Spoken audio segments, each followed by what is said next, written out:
She walked into a Mafia boss's party wearing a stolen invitation and her grandmother's stolen name. Nobody in that ballroom knew who Camilla really was. They saw a violinist hired for the evening, another pretty face brought in to fill the silence between champagne toasts.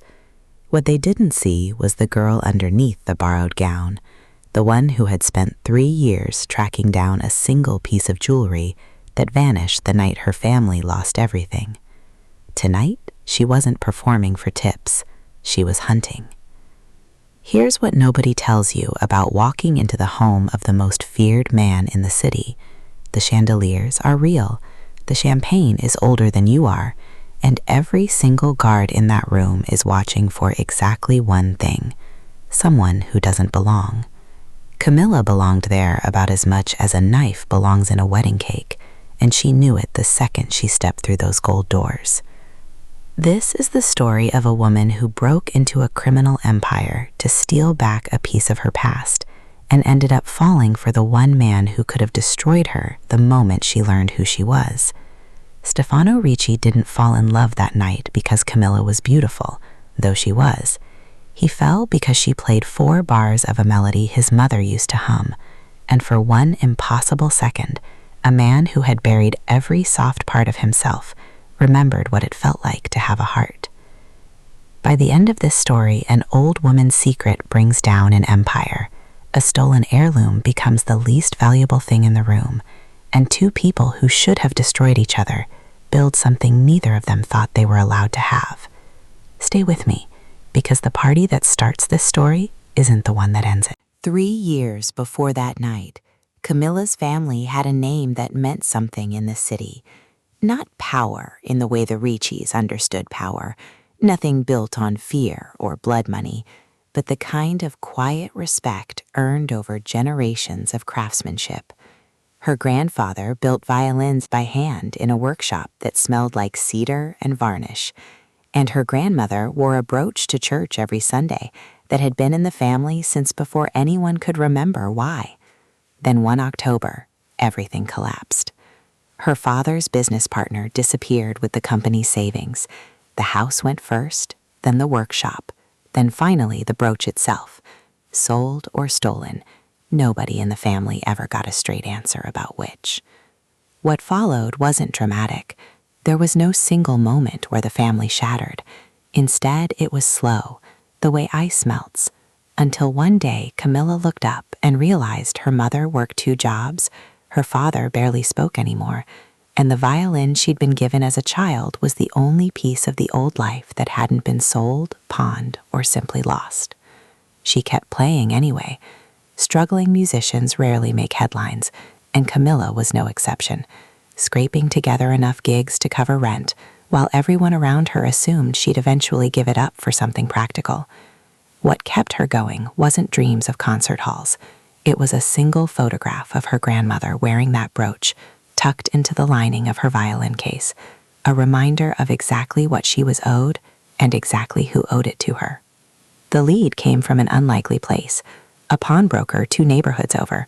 A man who'd known her grandfather decades earlier mentioned offhand that a piece matching the brooch's description had surfaced at an auction connected to the Ricci family years back. He couldn't say more than that. He didn't want to say more than that. Everyone in this city understood the unwritten rule. You don't ask questions about the Riccis unless you're prepared for the answers. Camilla asked anyway, quietly, carefully. Over months of half conversations and dead ends, she traced the brooch's path through 3 different owners before it landed, according to one very nervous antiques dealer, somewhere inside Stefano Ricci's private collection. Not sold, not displayed, kept, the dealer said, like it meant something to him. That detail should have scared her off. Instead, it made her more determined. A man like that doesn't keep sentimental objects without reason, and Camilla intended to find out exactly what that reason was, right after she got her family's property back where it belonged. Getting into the party wasn't hard, not for someone with her skill. The Riccis hired outside musicians for events like this one, string quartets and solo performers who added the right ambiance without needing to know anyone's business. Camilla called in a favor from a booking agent who owed her mother a debt from years back, and within a week she had a spot in the evening's entertainment lineup, a black dress that cost more than her rent, and a plan that amounted to little more than find the room, find the case, get out before anyone noticed. What she didn't plan for was Stefano Ricci himself. Guests described him differently depending on who you asked. Some said he was cold as the marble floors of his estate, a man who inherited an empire built on other people's fear and expanded it without hesitation. Others, the ones who worked closest to him, used words like precise, controlled, unreadable. Nobody used the word gentle. Nobody had reason to, until the night a violinist in a borrowed dress lifted her bow and played 4 bars that stopped him cold in the middle of his own party. He was 34 that year, and guests in that ballroom treated him the way people treat weather systems, watched and respected, never underestimated.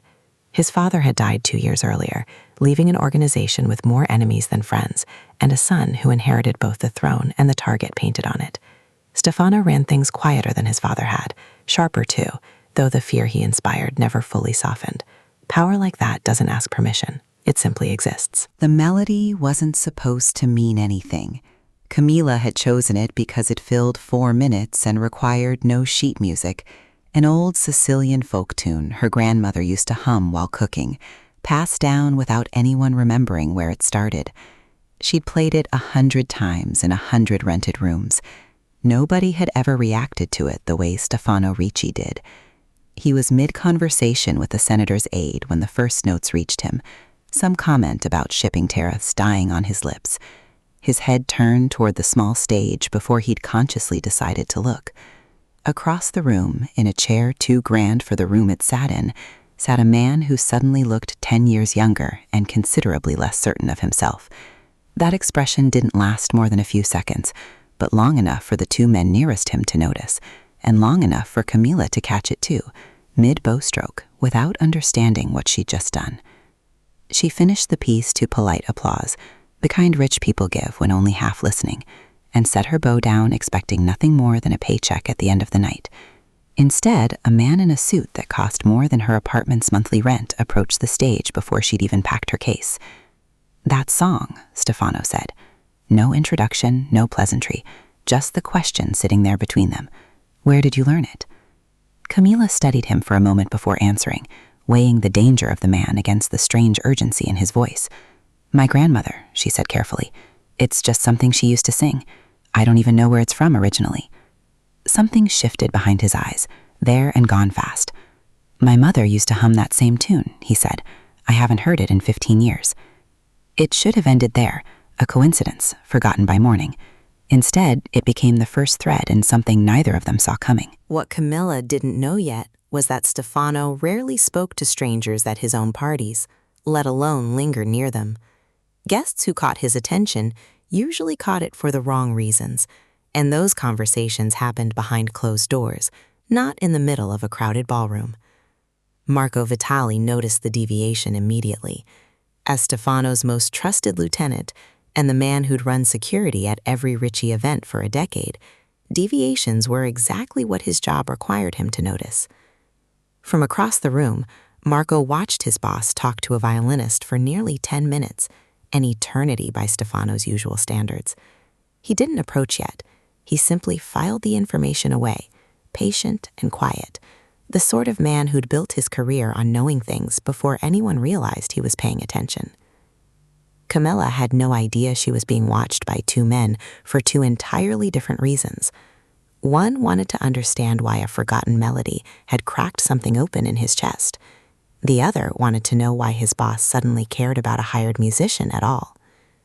The conversation between Camilla and Stefano drifted from the song to smaller things: how long she'd played, whether she enjoyed performing for crowds like this one, whether she trained formally or taught herself.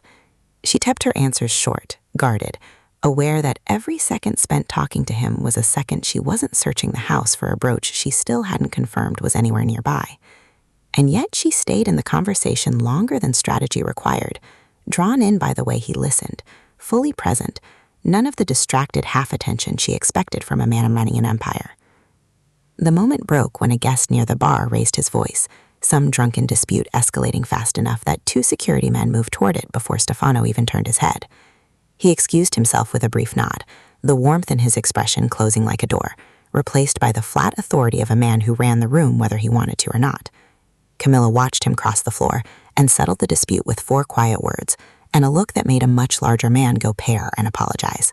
That was the moment she understood exactly who she was dealing with and how much danger she'd walked into wearing a borrowed dress. She used the break in attention to slip toward the hallway beyond the ballroom, moving with the practiced casualness of someone who belonged, heading in the vague direction of a restroom no one was likely to question. Her actual destination was less innocent. According to what little she'd gathered, Stefano kept a private collection somewhere in the East Wing, a room full of pieces he never displayed publicly. If the brooch existed anywhere in this house, that was where it would be. She made it 3 doors down before a guard stepped into her path, arms crossed, expression unreadable. Camilla's pulse spiked, her mind scrambling for an excuse, when a voice cut through the hallway behind her. "She's with me," Stefano said, appearing as though he'd been there the entire time, though she hadn't heard him approach at all. The guard stepped aside instantly, no questions asked, and Camilla turned to find Stefano watching her with an expression that told her he knew exactly what she'd been doing and had decided, for reasons she couldn't yet understand, not to stop her. "You weren't looking for a restroom," he said quietly, once the guard had moved out of earshot. It wasn't an accusation, more like curiosity, a man examining a puzzle piece that had landed somewhere unexpected. Camilla opened her mouth to lie, then stopped herself. Lying to this particular man in this particular hallway felt like a mistake she wouldn't get a second chance to correct. "No," she admitted, "I wasn't." Whatever answer he'd expected, that apparently wasn't it. Something flickered across his face, surprise perhaps, or respect for the fact that she hadn't bothered pretending.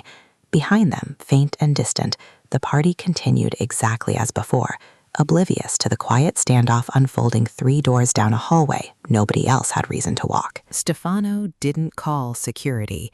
He didn't demand she explain herself, didn't threaten her with any of the consequences a woman caught snooping through a mafia boss's private hallway might reasonably expect.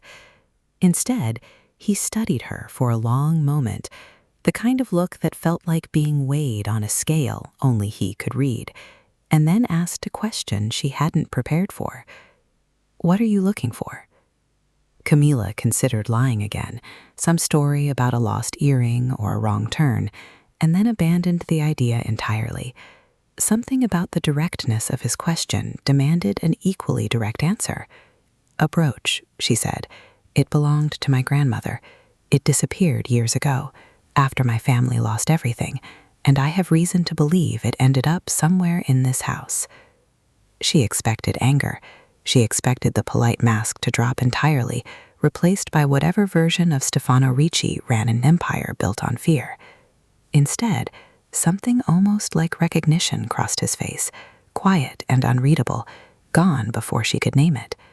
"Come with me," he said, and turned down the hallway without waiting to see if she'd follow. Every instinct told her this was reckless, that following a stranger deeper into a house full of armed men was the kind of decision that ended badly in every story she'd ever heard about the Riccis. And yet she found herself walking beside him anyway, past doors that led to rooms she'd never be allowed back into, past a library that smelled like old paper and cedar, until they reached a locked door at the end of the East Wing that Stefano opened with a key he wore on a chain beneath his shirt. The room inside held no chandeliers, no gold trim, nothing built to impress.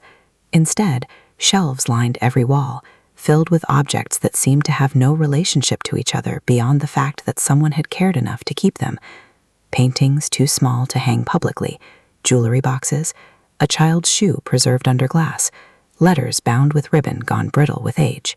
"My father collected things," Stefano said, moving through the room with the careful distance of someone who'd spent years avoiding it. Not because they were valuable, because they meant something to somebody once, and he liked owning things that mattered to people. Camilla didn't ask the obvious question, the one about why a man like that would want to own pieces of other families' histories. She didn't need to. The answer was already forming in the back of her mind, uncomfortable and half-shaped, the kind of thought she wasn't ready to examine directly yet. They searched for nearly 20 minutes before Camilla's hand closed around a small velvet box tucked behind a stack of ledgers nobody had opened in years. Her fingers were shaking before she even lifted the lid, and when she did, the brooch sat exactly as she remembered it from her grandmother's photograph, sapphire and silver, worn smooth at the edges from decades of careful handling. She didn't cry, though she came close. 3 years of searching collapsed into a single quiet moment in a room that wasn't supposed to exist, standing beside a man who had every reason to have her removed from his house, and none of the reasons he actually had for helping her.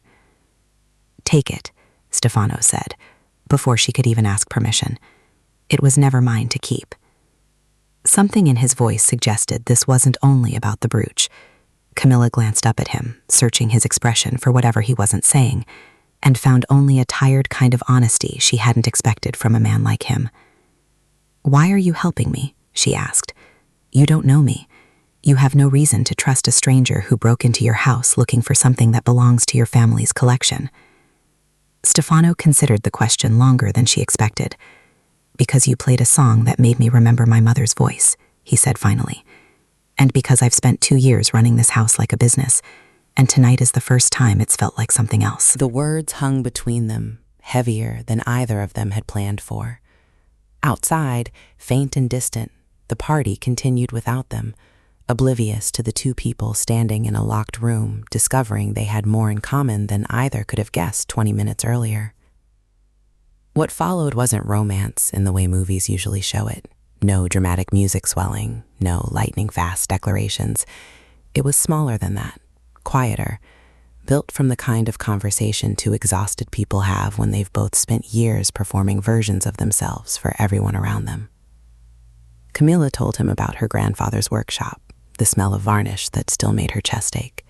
Stefano told her about growing up in a house where love and fear were taught as the same lesson, where his father measured success in loyalty rather than affection, and where softness was treated as a weakness to be trained out of a child before it could take root. Neither of them planned to stay in that room as long as they did.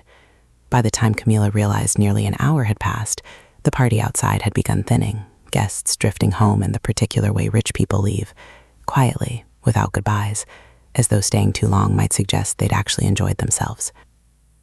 "You should go," Stefano said eventually, though his voice carried none of the urgency the words implied. "Before people start asking questions neither of us want to answer."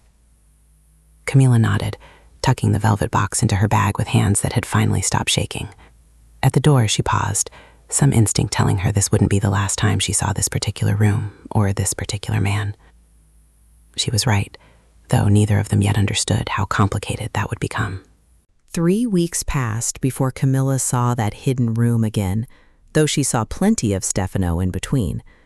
What started as a single strange night at a party became something neither of them tried hard to stop. Coffee turned into dinner. Dinner turned into long walks through parts of the city Stefano rarely visited without a security detail trailing 3 steps behind. He started showing up to her small performances at cafes and wedding receptions, always in the back, always alone, watching her play with an expression she'd started to recognize as something dangerously close to love. She should have known better than to let herself feel safe. Everyone in the city understood the unwritten rules about men like Stefano Ricci, and safety was never one of the words attached to his name.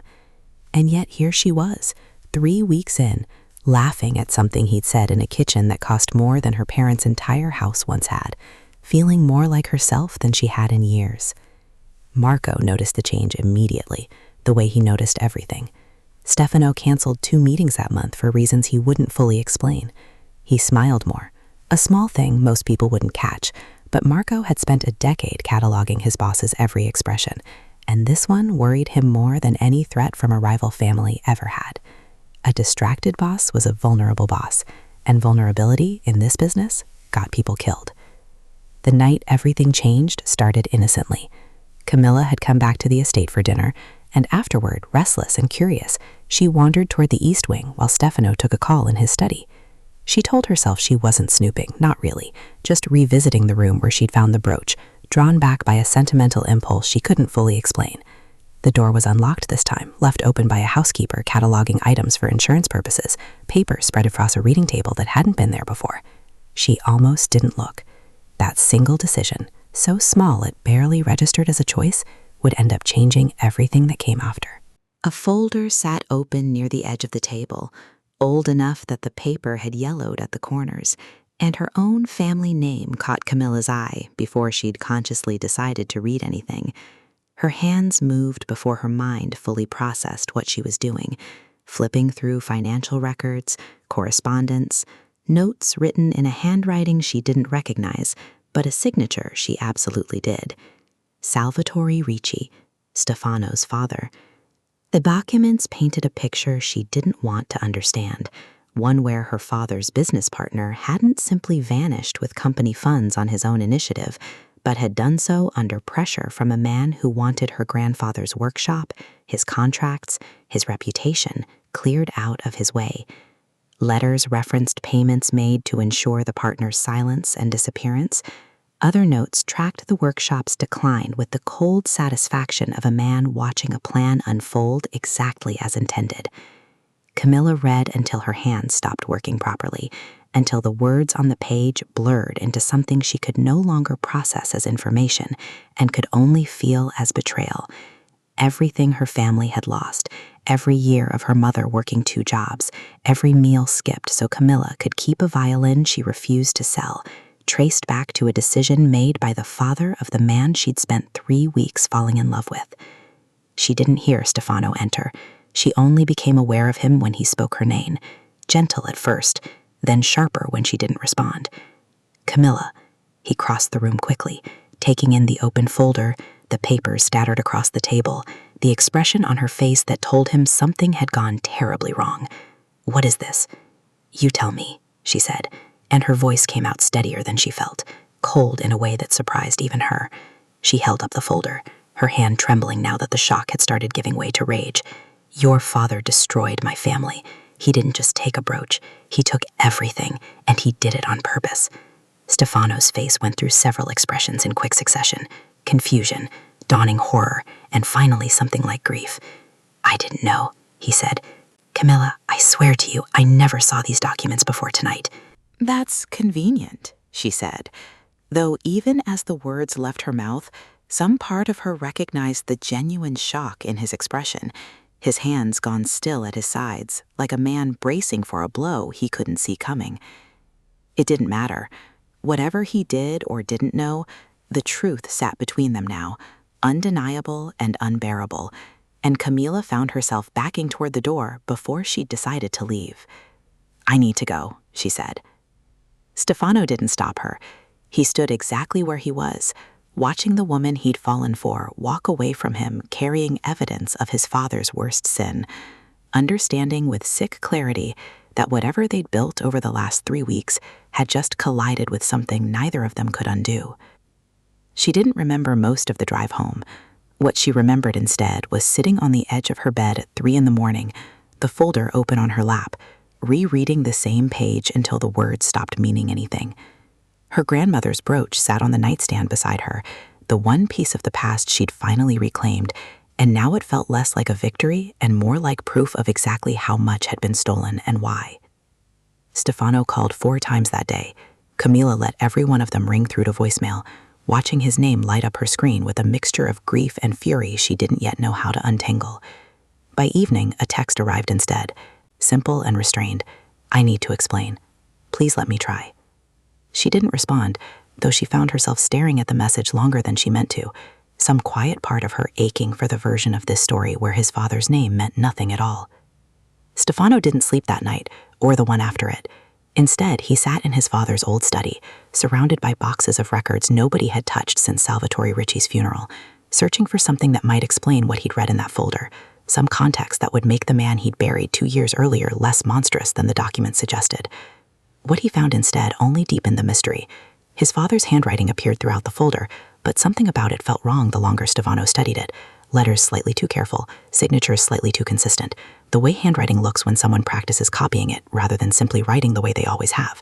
His father's real correspondence, scattered through decades of business records, sprawled and impatient, nothing like the controlled hand in the folder that had destroyed Camila's family. Someone had forged those documents. The question was who and why, and what they stood to gain from making a dead man carry the blame for a crime he might never have committed. That question led Stefano to Lucia Bianchi, a woman in her 80s who'd worked as a housekeeper for both families decades earlier. First for Camilla's grandparents, then later, after their downfall, for the Riccis themselves. Few people remembered she'd ever worked both households. Stefano barely remembered her at all until he found her name buried in old employment records, a footnote from an era before he was old enough to understand what his family really did for a living. He found her in a small apartment on the edge of the city, living alone except for a cat that eyed him with more suspicion than the woman herself showed. Lucia recognized him instantly, though decades had passed since she'd last seen him as a child running through his father's halls. "I wondered when someone would finally come asking," she said, before Stefano had even explained why he'd come. What followed was a conversation that rewrote everything Stefano thought he understood about his father, about Camilla's family, and about the man who'd spent a decade standing at his right hand, pretending loyalty was the only thing he had to offer. Lucia spoke slowly, carefully, the way people speak when they've carried a secret so long it's grown roots inside them. Marco Vitali hadn't always been Salvatore Ricci's lieutenant. Decades earlier, he'd been a young accountant working for Camilla's grandfather, ambitious and resentful of a business he felt should have belonged to him rather than a family he considered beneath his talents. When the workshop began struggling under normal market pressures, Marco saw an opportunity rather than a tragedy. He approached Salvatore Ricci with a proposal: help him acquire the workshop's contracts and clientele quietly in exchange for a permanent position within the Ricci organization, one that would eventually make him indispensable. Salvatore had agreed to buy out failing contracts, an ordinary business transaction by every legal measure. What he hadn't known, according to Lucia, was that Marco had gone much further on his own, forging additional records, orchestrating the disappearance of Camilla's father's business partner, manufacturing a financial collapse that went well beyond anything Salvatore had authorized or even known about. By the time anyone might have noticed the discrepancy, Marco had already secured his place inside the organization, useful enough and clever enough that nobody thought to question how he'd gotten there. "Your father was many things," Lucia said, her voice steady despite the weight of what she was revealing. "Ruthless, certainly. Frightening, absolutely. But he didn't destroy that family for sport. Marco did that, and he built his entire career on making sure nobody ever traced it back to him." Stefano sat in stunned silence, pieces clicking into place with sickening clarity. Marco's decade of unwavering loyalty, his constant presence at Stefano's side, his careful cultivation of trust built over years, brick by brick, until removing him from the organization would have felt unthinkable. All of it, according to an elderly woman in a small apartment, built on a lie designed to protect a crime committed against a family that never stood a chance against him. "Why are you telling me this now?" Stefano asked. "You could have said something years ago." Lucia's expression turned tired, the kind of exhaustion that comes from carrying something too heavy for too long. "Because Marco made sure I understood what would happen to me if I ever spoke, and because I heard, through the kind of gossip that travels in circles like ours, that you'd fallen for the granddaughter of the family he destroyed. I couldn't let that girl walk through her whole life not knowing the truth, not when I was the only one left who could tell her." Stefano left that apartment with more questions than answers, but one thing had become undeniable. Marco Vitali, the man who'd stood beside him through every difficult decision since his father's death, the man he trusted with operations, with security, with the entire architecture of an empire built on careful loyalty, had orchestrated the destruction of Camilla's family and let a dead man carry the blame for decades. He needed proof before he confronted anyone, something beyond the word of an elderly woman that a jury of Marco's own making would dismiss without hesitation. And he needed Camilla to hear this from him directly, not through a phone call she wouldn't answer or a text message she could ignore indefinitely.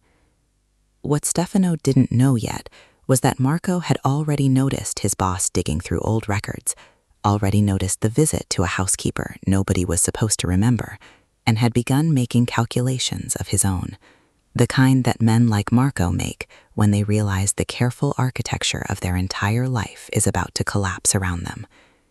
A man who had spent 30 years building a fortress out of other people's trust doesn't simply wait to see what happens next.